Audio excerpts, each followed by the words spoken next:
Safe harbor now and give yourself additional four calendar years to lock in that 30, 40, 50% tax credit. Permitting could take longer than you think. Your agreement with utility could take longer than you think. Maybe you want to delay the project for some reason. Safe harbor before July 4th gives you those 4 years of flexibility that we talked about. Welcome to the Solar Loop, where we break down the biggest updates in the solar energy world and what that really means for you as a homeowner or business owner. If you want clear, reliable solar information, subscribe to our channel so you won't miss any future episodes. Welcome to the May edition of Solar Loop. Larry and I are going to talk about the investment tax credit, everything you need to know about the ITC as it stands right now, about the upcoming July deadline, everything you need to know for the next few months if you're considering going solar or if you're in the process of moving forward with solar.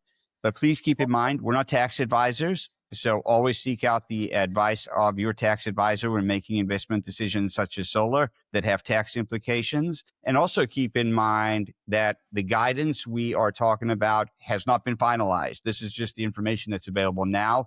This is our understanding of the current guidance that we have had our accounting firm, Trout, create some documents and some highlights for us that we're going to share with you in this video. And for our customers and potential customers, we'll make those documents available to you as well if you reach out to us. So Larry, why don't we start off with just a basic understanding of the investment tax credit as it stands right now? So Warren, historically, the tax credit's been very simple. It was the 48 tax credit, and 30% of your total expenditure was available as a tax credit.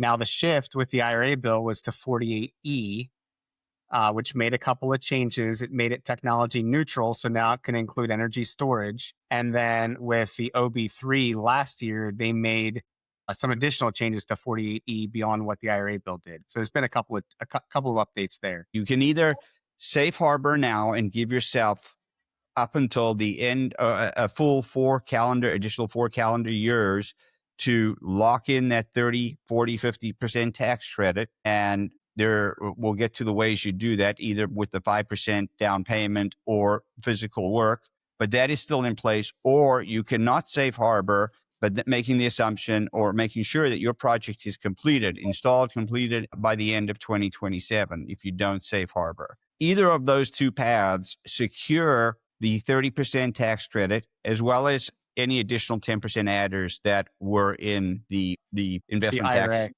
The IRA, thank you. Yep, that's right. So the IRA bill changed it from 48 to 48E. It made it technology neutral, so now it allows energy storage. And it also created those adders, Warren, that you're talking about. So 10% for energy communities and 10% for domestic content are the two that most often apply to our customers. Not to every customer, obviously. There's specific things that need to happen for those to apply. Those adders are available as well as the 48E as long as you either start construction before July 4th or you're placed in service by the end of 2027. So to your point, it's an either or. You don't have to do both. It's an either or. If you do start by July 4th, 2026, then to your point, Warren, you have 4 calendar years. You have until the end of 2030 for your project to be placed in service. This also applies to nonprofits with the direct pay. It's the same guidelines that apply to nonprofits that apply to these commercial entities now. So nonprofits, you also have the July deadline coming up to make a decision, or the end of 2027 to get your project installed to retain that direct payment from the Treasury Department. Yep, that's correct, Warren. That was an update in the IRA bill to allow for direct pay. There's also an update to allow for people to sell or transfer their tax credits, which we're not going to get into a lot of detail here. There's some complexity around there, but that is a possibility in the IRA bill. One thing that I'll just mention about direct pay, Warren, larger direct pay projects. There's some requirements around domestic content for projects that are over a megawatt AC. Just something to be aware of. Nothing that can't be complied with, but something to be aware of for those larger direct pay projects. Since we're talking about the 1.5 megawatt AC, let's just clarify what the One Big Beautiful Bill did in terms of projects that are over 1.5 megawatts AC, and then the safe harbor options that remain for those that are under. Yeah, so there's two things to keep in mind. One is the 1 megawatt AC limit, which is the requirement around domestic content for direct pay projects and prevailing wage for any project. Any project that is a megawatt AC or over needs the prevailing wage and apprenticeship requirements. What you're talking about, Warren, is the 1.5 megawatt AC. So any Correct. project that is 1.5 megawatts AC and smaller can do the 5% safe harbor. If you're over 1.5 megawatts AC, then you need to do the physical work test. In the big, beautiful bill, right after the big, beautiful bill, there was an executive order that said, hey, we don't like the way things are being safe harbored en masse. So let's stop this. Let's adjust it. And then so that went through early September of last year. And they said, okay, if you're over a megawatt and a half AC, you have to use a physical work test to safe harbor your project. Correct. And just to add a little bit of clarity to that, if you're 1.5 megawatts AC or under, you can do the 5% safe harbor, but you also have the option of doing the physical work test. You could do either or if you're that 1.5 megawatts or under. That's correct. That's right, Warren. And then as a tax benefit, depreciation is still in place. 100% depreciation in year one on the federal side. That is still an option. That's right. Yeah, a lot of things did not change with 48E. One is that it's not refundable. 100% depreciation still applies. You can still carry the tax credit back, and show it. Collect past taxes based on the tax credit that you're getting today. Right. And again, just to be clear on that, you need to use the tax credit in the current year if you can. If you can't use it, you can go back 3 years. And if you still can't use it up, you can carry it forward for up to 20 years. And just for the sake of clarity, again, this is the commercial tax credit, not the residential tax credit. The residential tax credit expired at the end of 2025 and is no longer available. Super. So let's dive a little deeper, Larry, into the start of construction. If somebody has decided that either their project is large and it may not get installed by the end of 2027, or they don't want to commit to installing it before the end of 2027, and they want to lock in their tax credits, what are their two options and how do they go about either one? Yeah, and we're really recommending this for any commercial project right now, Warren, because you never know. Permitting could take longer than you think. Your agreement with utility could take longer than you think. Maybe you want to delay the project for some reason. Safe harbor before July 4th gives you those 4 years of flexibility that we talked about. So as you mentioned, there's two ways. There's two ways of safe harboring the project or doing the beginning of construction, or BOC as it's typically called in the industry. One is the 5%. Essentially what that means is if you have, $100 project, you have to pay your installer $5. They pay their supplier $5 for specific products. And then that $5 worth of products gets delivered to you as a customer within a set time frame.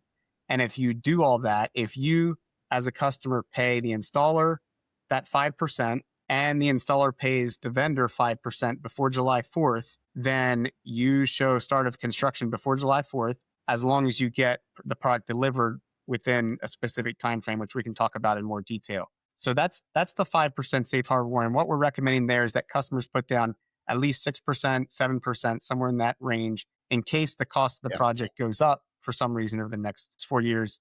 There's some flexibility. The key is that at the end of the day, the total expenditures on the project do not exceed, the 5% safe harbor. In other words, the 5% that you put down is still 5% of the total project cost when it actually gets built. Correct. So that's the key point. I think the message there is that if you only put down 5% and pricing increases even less than 1%, but it increases, you lose your tax credit because you didn't have the 5% down. Yep. So if you put down $5 and it's a $100 project, but your project costs $101 when you go to build it in 4 years from now, your tax credit's in jeopardy. Whereas if you put down $6, now you have some flexibility there. So that's the 5%. Let's really briefly, let's talk about the physical work, and then we'll circle back a little bit more to the 5%. Yeah. So the physical work test is a little bit less clear, let's say. And I think some of that may be intentional. The guidance that came out in September of last year was less clear. So basically what it says is that you have to start either on-site or off-site physical work before July 4th. And you have to complete some of that work. You can't just start it. You can't just go in and, take down trees or move dirt. You actually have to start and complete some physical work on-site or off-site. A lot of companies are doing this, or let me just say some companies are doing this by pounding some posts. But in order to do that, you should already have a permit, which means that this project's been in development for a long time. Off-site, what some companies are doing is starting work or completing work on a transformer that's going to be used for the project. I've heard of electrical gear, the starting to manufacture electrical gear, starting to And that has to be manufacture. customized specifically for that project. That's correct. Yep. Yep. These are not off the shelf items. So you can't go to a transformer distributor and say, hey, you've got 20 transformers. I want to buy one of them for my project. That's not how it works. It has to be custom for that project. And some of that custom work has to be completed prior to July 4th for that to work. Right.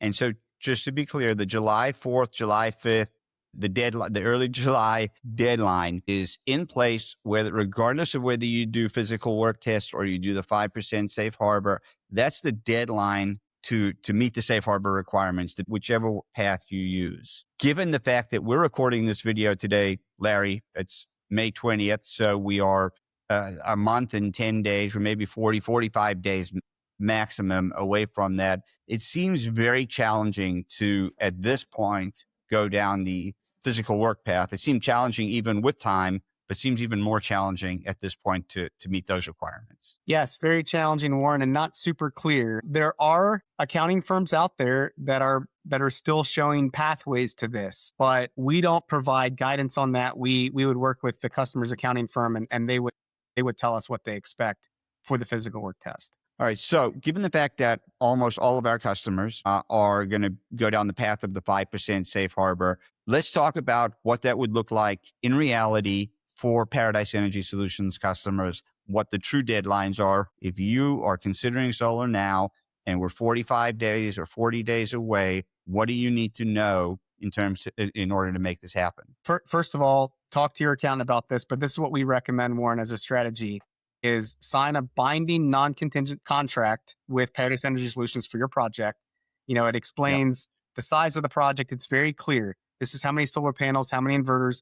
Some of those things can change in over 4 years, but you have a binding non-contingent contract with Paradise Energy Solutions. You pay us at least 5%. Again, we're recommending 6 to 7%. And then we pay the equipment vendor that at least 5%. Again, we're recommending 6% or so. We have a commitment and a payment to the vendor for an agreed upon parts list. So we have a specified parts list that fits with the parts that are on the binding non-contingent contract. Those three things need to be done, in our view, before July 4th.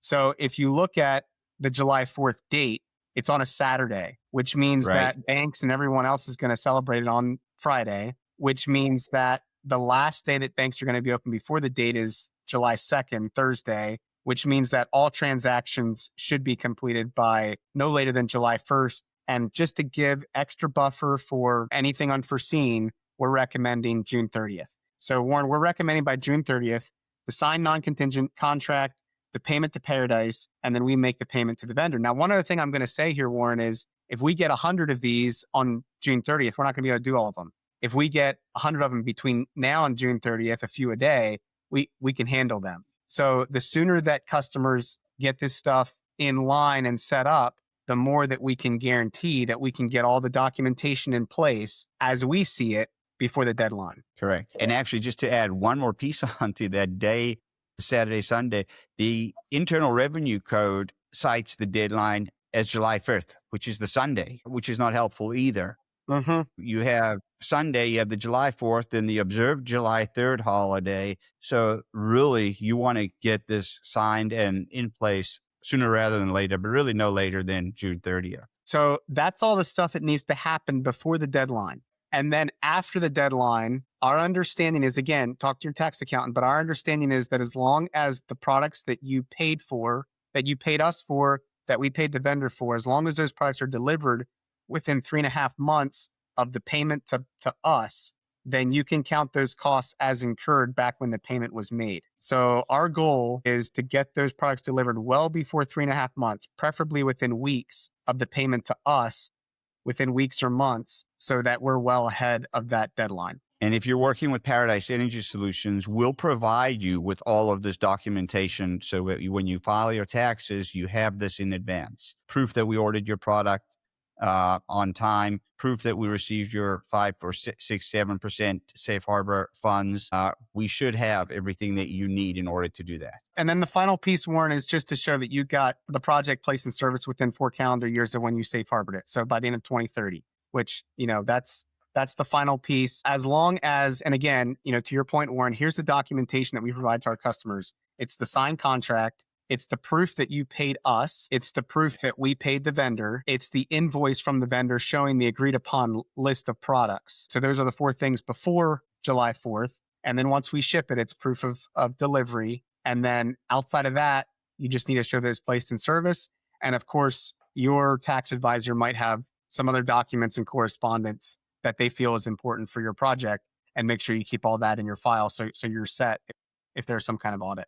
And there's one other item I think we should bring up here, and that is FEOC and domestic content compliance, because that will impact your tax credit as well. If you get audited, you will need to prove that the project or the equipment met the FEOC requirements, as well as the domestic content if you're taking that 10% adder. For those situations, Warren, we have certifications that we have from our suppliers, from our manufacturers, that certify their products as either domestic content or FEOC compliant. And we're not just taking those certifications from the manufacturers at face value. We're looking at manufacturers that have been in the US for a long time, manufacturers that we worked with for a long time, manufacturers that the goal is that they have underlying documentation from large accounting firms or large legal firms that kind of go above and beyond and say, yes, we can verify this information. And then we provide that to our customer. If the customer needs more information, we have contacts with the manufacturers. They have contacts with their legal team.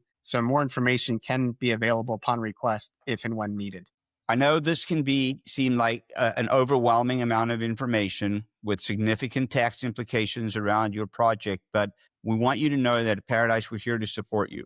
We have processes in place to make sure that we meet all of the requirements for Safe Harbor. We have tax documents and summaries to help you and your tax advisor. And if you still can't figure it out, we can put you in touch with tax advisors that are very familiar with this that can help you as well. So if you work with us, our objective is to make this process as seamless as possible, but there really is a short timeline. It's between really now and July to get the project moving, if not sooner. Yep, we're down to 6 weeks, Warren. Yep, super. Well, thank you, Larry. It's very helpful. I appreciate it. And July 4th or 3rd or June 30th is going to be here before we know it. So don't hesitate. Start moving now. And if you need to reach out to us for any questions, you can reach us at paradisesolarenergy.com, and we'll be glad to help you. Thanks, Warren. Thanks, Larry. Thanks for watching this episode of The Solar Loop. Hit the like button and subscribe so you can stay in the loop on solar news, policy changes, and industry trends. You can explore more videos here on the Solar Energy channel and visit paradiseenergy.com to learn more about solar energy and what it could look like for you.